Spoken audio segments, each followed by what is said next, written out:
My Series EE savings bond will earn 19% interest over the next 2 years. It's crazy.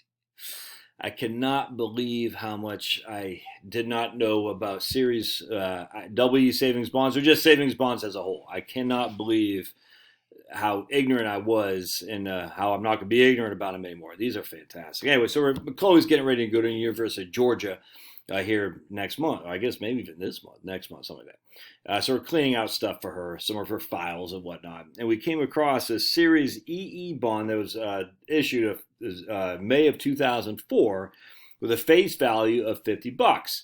So I went on Treasury Direct and I said, "Oh, how much is this guy worth right now?" Right. We see right now it's worth $35.82. All right, I said, okay, well, $35, so half a gallon of gas nowadays, but still better than $33. So I'll take that. So then I started doing a little bit of research on Series EE bonds and check it out. Guaranteed, this is from Treasury Direct. All right, right now the current interest rate is 0.10, 10 basis points, so not much. But they're guaranteed. Bonds we sell now will double in value if kept for 20 years. Which means you're guaranteed to get a 3.57% rate of return. Guaranteed if you hold it till 20 years.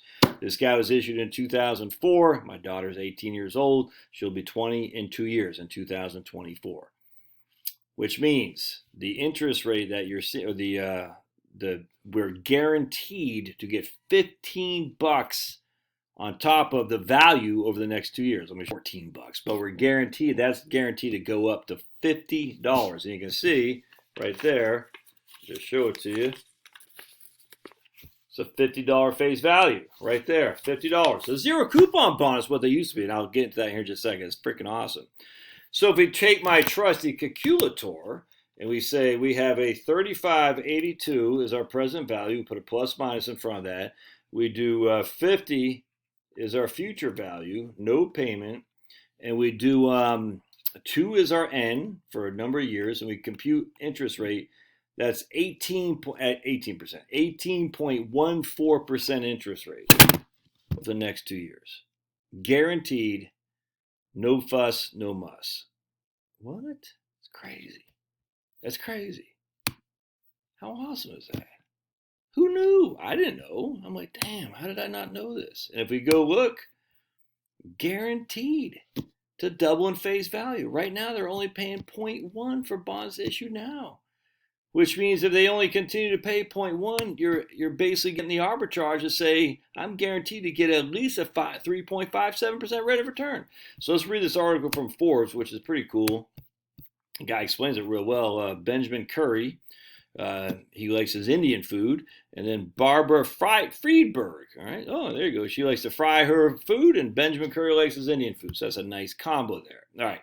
And so their Series EE bonds are a type of low-risk savings bond that are guaranteed to double in 20 years.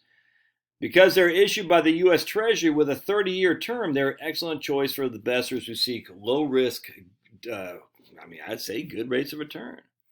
They pay a fixed rate of interest over the 30-year time. Mine, I guess the older ones are variable rate. That's why we're not making any money, but it doesn't matter. We're still going to get it doubled in 2 years, man.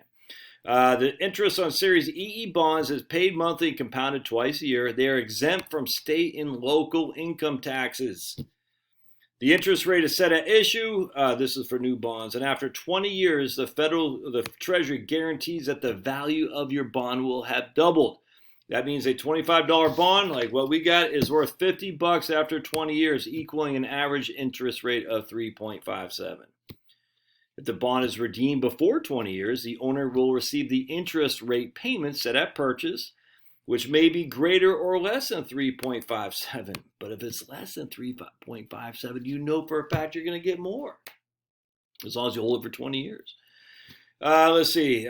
Series EE bonds cannot be redeemed within the first year, and you must own them for 5 years without getting charged basically, it's almost like a 5-year CD, essentially. Because if you sell an EE bond before the 5 years, you forfeit 3 months of interest, just like a certificate. And man, historically, EE bonds, this one, were structured differently. They were purchased between 97 and 2005. They earned a variable rate of interest. They were sold at half their par value, aka to a zero coupon bond. A zero coupon bond I love, because you're putting in, I'm going to invest $10,000. I know in 15 years I'll get $20,000. Or in this case, I know I put $25 in 20 years I get 50. I love it. I love zero because they're so easy to understand. There are limits on how much you can buy. You can $10,000 in a Series EE, plus another $10,000 in I bonds. And you just the worst case scenario is you forfeit 3 months of interest. Well, you're hardly making any interest anyway. I mean, you just saw the interest rate I was getting. We got 10 cents on this puppy. After 30 years, they mature, and then you stop getting any interest.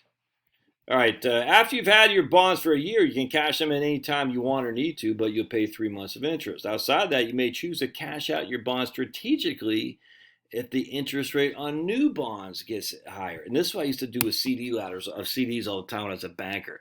So lock in your 5-year CD. Let's say you're getting 2% on it. You lock it in. All right, let's say 2 years from now they're paying 4%. Well, you sell the 5-year CD, you pay 3 months of interest, and you lock in, you get a 4%. You doubled your interest, even though it costs you, three months of a low interest to double your interest. It's such a good deal. It's such a good strategy, man. Outside, if you get an interest rate on new bonds that exceeds 3.57, you might consider replacing the bond with a higher yielding one, even if it costs you 3 years of interest. Again, bonds are exempt from state and municipal taxes. Oh, man, I think they're great. I bonds, they got a lot of similarities. The difference between I bonds and EE bonds that EE bonds is fixed for life, where I bonds are adjusted to protect for inflation. Double E bonds offer a guaranteed rate that doubles your investment and held for I bond for 20 years. I bonds lack such a promise, although they're guaranteed not to lose money. You're guaranteed to at least get your money adjusted with inflation. I'm freaking huge fan of these things. I all these years never even thought about incorporating them because you didn't get paid on series bonds, government savings bonds. Crazy. Now I'm mad. So anyway, let's see. I'm 52. I'm gonna be 52 tomorrow. Let's just say you and your spouse are a low-risk environment. You believe that deflation is coming like I do, and you got some disposable income, and your debts are paid. So for me, it's a no-brainer not to buy these because I'm not going to trade my interest I'm paying to the stupid bank to buy this to loan to the government. That doesn't make any sense because I still got to pay federal tax on that. So what I want to do now is I want to basically pay off my debt. Is if you have no debt and you're not using Series EE bonds and I bonds, $20,000 a pop, man. 10,000 for, it looks like 10,000 bucks for a Series EE bonds and 10,000 bucks for I bonds. Spouse, he can do the same. That's 40,000 bucks. You do that for 10 years, you got 40,000 bucks guaranteed. Yeah, crazy. So there's a nice calculator here too. That's how I figured out what my bond was worth. So again, not my bond. I just put the serial number, which is on the paper. And then I put the issue date. I just did calculate. Pretty easy. You can do your I bonds, E bonds, savings notes. It's crazy, man. Let's see. But I want to show you they had this other tool that was awesome on here. Let me find it. I think it might be this one right here. Yeah, estimation calculators, growth calculator. Remember, you're not paying state tax. All right, so we're gonna put we'll do $1,000 right now initial investment, and then we're gonna do $200 every month. And we're going to do it for 20 years, and we're going to say I'm going to, 10% federal tax rate. Let's see what we got here. So that's 200. We'll have $60,000 in there. Oh wait, after taxes, okay, 59,306. If you get tax free, it'd be worth about another $1,000, 60,500. If you do it for educational costs because it's tax free. Well, that ain't bad, man. I mean, but it'd be worth more. Well, I can't say it'd be worth more than that, but I mean, because I don't know each. I tell you what, let's do it differently. Because that's $1,000. We know for a fact that'd be worth $2,000. Then every $200 we put in would be worth $400 after 20. I can't do that in my head, but you get it. You get the gist. And I'm telling you, man, if you think interest rates are going to stay low, that's fantastic. All right, love your thoughts. Let me know. Do you all have series bonds, savings bonds? I'm ignorant of them, man. Not much anymore. I'm going to buy some of these suckers up. Again, though, I have mortgage to pay. Got to pay those suckers off. All right, we'll see you.